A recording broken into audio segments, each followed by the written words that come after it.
Hi, this is Julie. Welcome back to my channel. So, we're getting ready to go to court. Brittany's asking me all of these questions like, what are they going to do? What does that mean for them? And I was like, I don't know. I don't know what the judge's decision is going to be. And I told her I'd assumed it would be very similar to like a divorce. So we would share custody, right? And she was like, well, does that mean that we're going to have to go live with them? I was like, I don't know what decisions they're going to make. I didn't know what their dad was going to ask for. And this was the first time I ever been through this situation. I didn't know legally what he had the right to do and what I had the right to do. All I could do was take the custody papers up there, that the temporary guardianship papers, the letters from CPS. And the only thing I could do. And I told them, I said, if you want your voice heard, you can always write letters. That's because she was asking me, could they go? And I was like, I don't think so. I'm not sure. So her and my other son, they wrote letters saying that, they did not want to go live with their father. And it wasn't being malicious. It was just they didn't know him. And they were comfortable and stable, and they didn't want to move again. They wanted the opportunity to build a relationship with him, but they didn't want to go live there. And, I understood that, but when I pulled all the papers out and gave them to the lawyer, I could see like he was upset that they wrote the letters. The lawyer read the letters. And I got exclusive conservatorship over them, which meant I had more legal right to them than either one of their parents.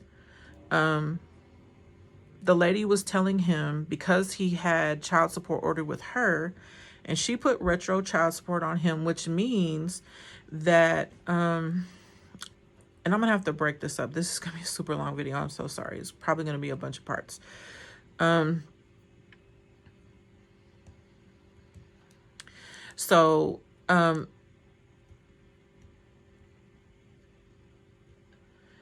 She told him, if the kids have ever lived with you for any period of time, we could take some of the back child support off from her, because they had seen how much she hadn't been involved in her life. And I was telling them, from everything that I knew, she didn't have them.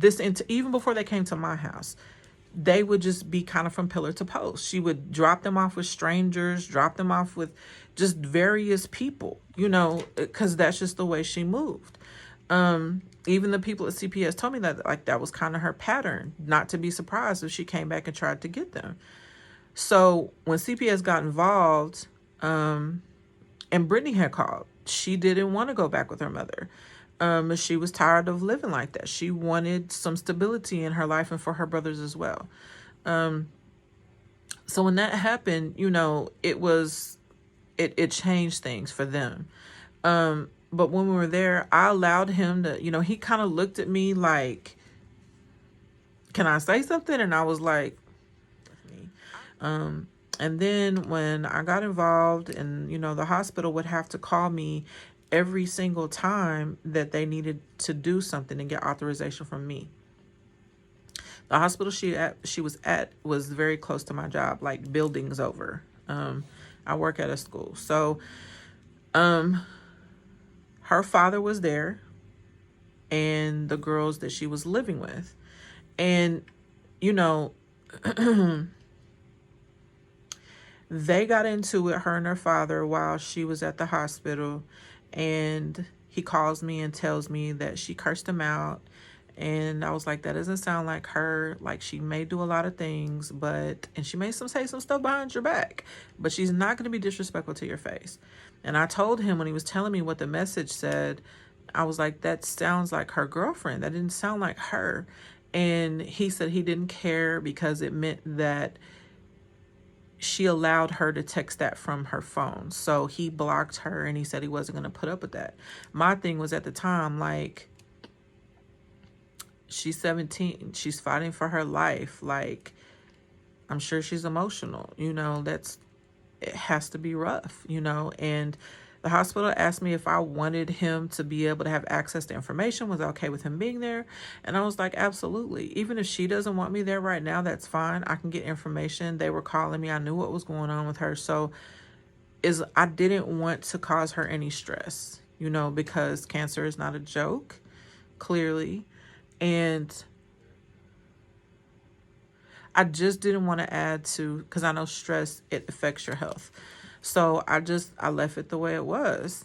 And then when she ended up coming home, um, the chemo that they had gave her was working because they were trying to shrink the tumor in her legs, in her leg. I'm sorry, and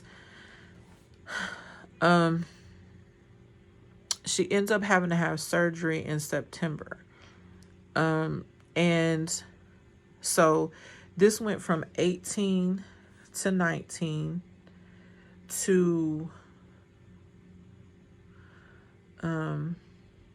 and I'm sorry because I wrote all of these dates down to kind of look at a timeline because I can't believe how quickly this has happened and how rough it's been. And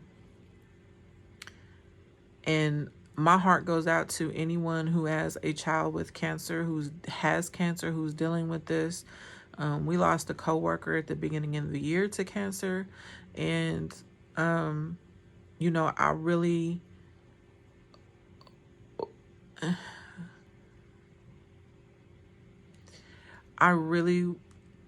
am still kind of in shock. Like, I don't understand. Like, she had just started college. She had a full ride scholarship to TWU here in Texas, and she worked her behind off to get there. And I thought she had beat cancer. She ends up having to get surgery to remove the tumor. And they had told us that the only way they could guarantee that the cancer would come back would be to cut off her leg. And I told Brittany that was completely her decision. Whatever decision she made, I was going to support it. And we were going to pray for the best outcome. And they said that, you know, there were a couple of options. They thought she wasn't getting any blood flow to the bottom part of her leg. But in the MRIs and all the scans that we saw, what I would see is like there was blood flow above the tumor, and then like it was minimal where the tumor was at, and then below the tumor there was blood flow. So I was telling her, I was like, you know, as far as technology has advanced and all the scans they take, we're really not going to know until they go in there. And I told her, so what if it's just laying on the vein and it's just causing the blood to flow slowly through?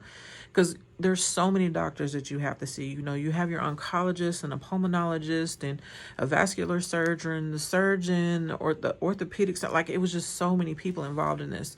You know, and she had to go to the doctor every week, sometimes twice a week, because we would have to get labs done, because the oral chemo that they had her on for the tumors in her lungs was a trial drug, and it wasn't cleared for pediatric patients. When she was 17, they still considered her a pediatric patient. And it can affect your kidneys. So they would kind of have to adjust her doses. We would have to do labs and then see, and then, so we didn't have a prescription. Every time we went to the doctor, they would give us, you know, so much to last till the next appointment. So she had 2 rounds of chemo for that. One of them, or 3, one of them worked. One of them made it bad. One of them didn't do anything, or actually 2 of them didn't work. One of them made it worse. And so we prayed before we went into surgery. The surgery was like 9 hours long. And they came out, they said they got everything. Everything looked really well. She had maybe some microscopic cancer cells. So we were... in a couple of weeks, we had to go do cleanup radiation for 2 weeks, where they were supposed to be going in and targeting those microscopic cancer cells to kill them. Radiation's hard on your body, so is chemo. But, you know, she was a thicker girl. She was in shape, you know, and I think her body was able to deal with it a little better. And she recovered really well. I remember after the surgery,